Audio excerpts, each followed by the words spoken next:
Pemirsa, dialog kembali kami lanjutkan. Pak Roy, untuk daya saing sendiri. Nah, kita ketahui dengan jumlah populasi penduduk Indonesia yang sedemikian besar, ini kan menjadi daya tarik yang luar biasa bagi retail-retail asing yang ingin masuk ke Indonesia. Ini sebetulnya daya saing lokal dan juga asing bagaimana nih, Pak? Ya, kami melihatnya seperti satu koin dua sisi. Satu sisi adalah satu tantangan atau satu challenge untuk kami lebih memperbaharui atau kami mengevaluasi model bisnis, cara, metode ekspansi dan lain sebagainya.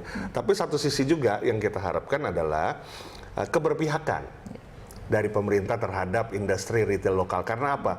Kita tidak akan menutup, ini satu keniscayaan bahwa retail asing akan masuk. Ya, masyarakat ekonomi Asia sudah jalan, global market itu sudah terbuka.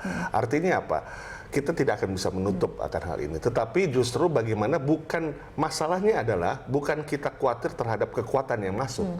Tapi yang kita harus jaga adalah mempertahankan kita yang di dalam ini sehingga kita memiliki daya saing, daya juang, daya usaha, daya dagang yang setara atau harus lebih baik dari yang di luar. Artinya memperkuat dari segi lokal ya? Artinya seperti itu. Nah, ini yang kita harapkan. Jadi ada beberapa hal, misalnya ada beberapa juga retail asing yang terus terang juga sudah sekarang menjadi anggota Aprindo.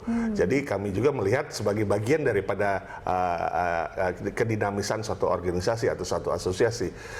Namun satu hal juga kita harapkan adalah bagaimana juga pemerintah melihat ini merupakan suatu bagian yang imbang. Ya. Tapi Pak Roy, apa sebentuk keberpihakan seperti apa yang dibutuhkan oleh retail lokal untuk kemudian daya saingnya bisa lebih baik bahkan dibanding asing? Contohnya seperti ini, kita harapkan misalnya mereka yang masuk ini juga tidak hanya sebagai trader, tapi mereka juga bisa otomatis menerima tenaga kerja Indonesia. Kemudian yang kedua, mereka juga perlu memikirkan long term investment. Artinya ketika retail itu masuk ke Indonesia, mereka juga memikirkan apakah mungkin ada produk-produk yang bisa diproduksi di Indonesia, dibukakan pabrik atau dikerjasamakan dengan pabrik lokal dan lain sebagainya, sehingga industri juga bertumbuh begitu, tidak hanya pedagang saja, tidak hanya sebagai trader saja.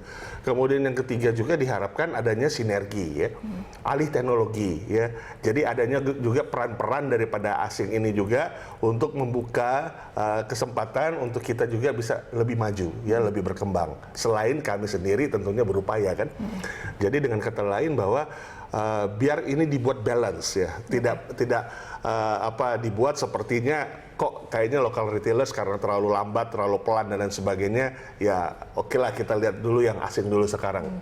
Kita harapkan nggak demikian, tapi kita inginkan berimbang, artinya suatu kesempatan yang sama dan memiliki daya saing yang sama. Oke, Pak Roy, tapi bagi investor ataupun pemula ya ingin kemudian membangun bisnis retail di tengah tadi dikatakan daya saing dengan asing seperti itu, di tengah kekuatan ekonomi domestik yang masih menjanjikan, apa kemudian yang harus pertama kali dibangun? Fondasinya seperti apa? Ya, yang pertama adalah bagaimana regulasi itu memang betul-betul tidak tumpang tindih, ya.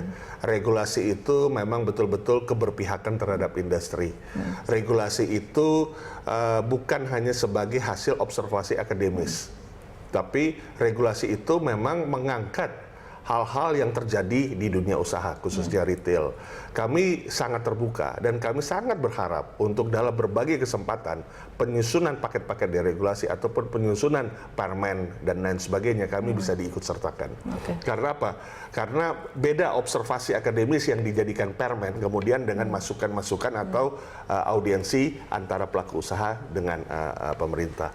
Nah, tentunya ini yang menjadi pondasi regulasi. Kemudian yang kedua juga yang kita harapkan adalah bagaimana peran daripada relaksasi peraturan yang sudah ada, ya. Jadi kalau yang regulasi tadi peraturan yang akan dibuat, yang akan dikucurkan. Tapi kalau yang sudah ada juga bagaimana itu direlaksasi. Artinya apakah masih up to date?